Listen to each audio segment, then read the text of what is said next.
So let me talk to you a little bit about why in the world you are here in Comm 101. I know that most of you, almost all of you, are taking this course because it is required as part of your oral communication general education goal. I also know that most of you would prefer to not be here. So it does beg the question, why? Why in the world do we torture you by making you take this class?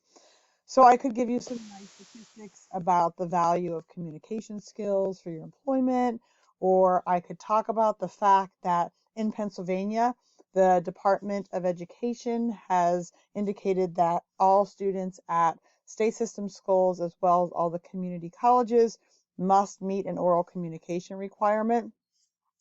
But really what I want to focus on, and the real reason I think it's important, is that communication is the only means we have to take what's up here in our brains and to share it with other people. We can do that through writing, and you do that in English classes. We're going to do that through writing in here also. But also we do that through speaking. And that's why this class is so important. Rather than thinking about this as effective speaking, I'm going to think about it as effective communication. And I'm going to approach the course that way. So these are the learning outcomes for the course. I'm not going to read them all to you. They are in the syllabus. They're right here in front of you. You can certainly download this PowerPoint. I suggest you do that before you take this quiz. And you are all adults and you can read through these. But rather than going through all these learning outcomes, and every course you take has learning outcomes, I prefer that maybe we look at these a little bit differently.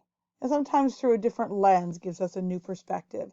So what I've done is taken the learning outcomes and broken them down into the parts that I think are important. So the first one, there's a learning outcome about communication apprehension. What does that mean? It means you're nervous. But it's more than just being nervous about what happens in front of people or doing a more public communication. For some people, there's a lot of communication apprehension just going maybe out to meet some new people, or the thought of going back to campus to be in a classroom again. Our communication apprehension and anxiety has actually increased over the last couple of years. We all have different levels of comfort with communication in different contexts. And here we're going to try to learn some ways regarding presentations that you can reduce this a little bit. You are not going to eliminate it. That is not our goal. It's not even possible in a 14-week course or a 12-week course or a 15-week course. Some things you can do to help: one, having a presentation plan, and that is going to be something we're going to learn about. Giving yourself enough time to prepare. If I hear one piece of advice from students to from past students to former or future students, it's that, wow, I wish I didn't procrastinate so much. Very rarely do people say, wow, so glad I procrastinated about that. Also, just doing some practice, doing some run-throughs. You're going to create a presentation and you're going to want to practice it before you actually sit down and record it. And so it's good to do that to make sure you have some of the kinks worked out. And again, you're not going to eliminate anxiety. We all have different levels of anxiety about this. We are not going to get rid of it in one semester, and that should not be your goal. Embrace the tools that you're going to have, and hopefully that will reduce it a little bit. Second big area, big theme. This is really big. This is actually woven through many of the learning outcomes, even though this word is not actually used. Be ethical. So what does it mean to be ethical? Well, we want to use good information. That's true if we're doing a speech or we're talking to our friends, right? We want to make sure our information is accurate and clear. Well, that ties into information literacy and research. We also want to understand our audience. Consider diversity of the audience. Always we want to try to use inclusive language.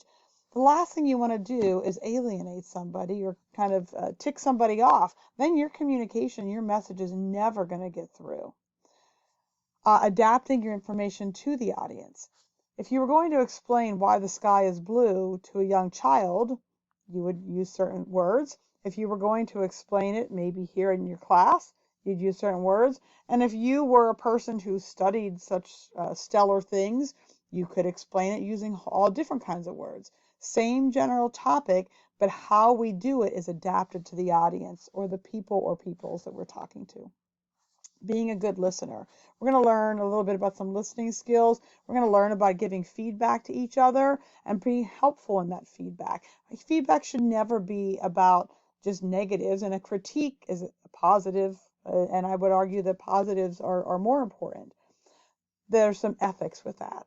And being accurate, logical, and clear. The learning outcome says with persuasion. I say it's with every message. Being accurate, logical, and clear. All right, so we want to deal with communication apprehension. We want to be ethical.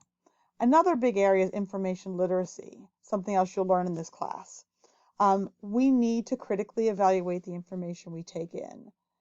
The information available to us is just a few touches away, and we will learn a strategy to evaluate that information that we consume. It's called the SIFT method. I think that most people will like it. Also, we're going to learn a very little bit about media to understand the nature of the information that's at our fingertips. And we're going to learn how to create some oral citations so that when we are doing those presentations in a research speech, not every speech is a research speech, when we do that, we can let our audience know where we got that information. That all ties into information literacy. Okay, 2 more things to go. Next thing is have a plan. We need to have a plan. If you just walk into a more public or more formal speaking situation without a plan, you will falter and stumble. So we're going to learn about different types of speeches or presentations. We're going to learn about outlines, and outlines are really the key. We're going to learn how to prepare what's called a preparation outline, and then you're going to learn a little bit about creating an effective visual aid. All of this stuff, having a plan, this will also help you to reduce your communication apprehension or your speech anxiety. And the last thing, and I think this is what people worry about more than anything, is your delivery. And I'm going to be honest with you, look where I'm sitting. I'm in my basement. I've got this screen behind me. I tried to adjust things. I tried using Zoom to record and having problems with that. So I'm using Screencast-O-Matic to record this because I wanted you to be able to see me. Screencast doesn't have a blur your background option. It doesn't have a choose a fun background option. So it's just me and my background in my space. But delivery is some stuff that we're going to look about, knowing that none of us is perfect at this. You're going to understand the transactional model of communication by the time you leave this course. This applies to everything, be it an audience of 1 or an audience of 100. We're going to talk a little bit about words and language. They're more complex than you think. The power of nonverbal communication. Even here in this recorded environment, I'm using my voice. Oh, I'm not standing in front of you and you can't see my whole body, and I'm not gesturing, and my posture is not something you can pick up on, but you can pick up on my voice. And so we're going to learn about some other nonverbal communication behaviors that are very impactful, and some considerations for online delivery. All right, so that took all those learning outcomes and this, big list of things that nobody ever reads, and breaks it down to say, well, why? Why am I in this course? What am I going to learn? These are the things you're going to learn. It but scratches the surface of the big wide world of communication. There's many other areas that we could pursue, but this is the one that we have for our course for Comm 101. So let's just try to put it all together. We're all different. We all have different communication styles. We have different comfort levels, and depending on the communication environment, we may be more comfortable in one and less comfortable in another. But we can all strive to be ethical in our communication.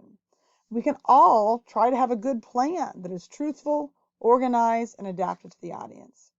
Our delivery won't all be the same, but we can be mindful of how we use language and how much we feel comfortable with our planned content, which means, have you kind of practiced a little bit? Do you know what you're talking about? Does it sound like you know what you're talking about?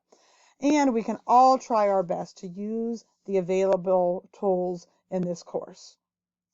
And so I'm excited to have you this semester, to work with you, to walk with you on this journey. I am here. I am but an email away. Please reach out to me at any step in this process.